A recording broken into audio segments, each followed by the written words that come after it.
जिल्हा परिषद व पंचायत समिती निवडणुकांसाठी आज म्हसळा तहसील कार्यालयात उमेदवारांचे नामांकन अर्ज दाखल। अभिषेक विचारे यांचा आंबेत गणातून जिल्हा परिषदेसाठी नामांकन दाखल।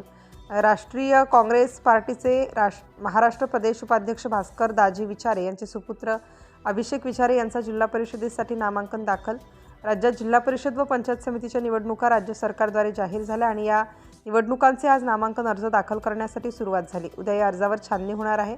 श्रीवर्धन मतदारसंघातील म्हसळा या तालुक्यातील उमेदवारांचे नामांकन अर्ज आज दाखल करण्यात आले। यामध्ये राष्ट्रीय काँग्रेस पार्टीचे महाराष्ट्र प्रदेश उपाध्यक्ष भास्कर दाजी विचारे यांचे सुपुत्र अभिषेक विचारे यांनी देखील जिल्हा परिषदेसाठी नामांकन अर्ज दाखल केलेला आहे। म्हसळा तालुक्यात राष्ट्रवादी विरुद्ध उबाठा व शिंदे गट अशी तिरंगी लढत रंगणार आहे। यासोबतच अनेक अपक्ष उमेदवार या निवडणुकीच्या रिंगणात उतरले आहेत। या रणधुमाळीत विकासाच्या मुद्द्यावर राष्ट्रवादी रिंगणात आहे, त्यामुळे राष्ट्रवादी पार्टीची बाजू भक्कम असल्याचे दिसून येते।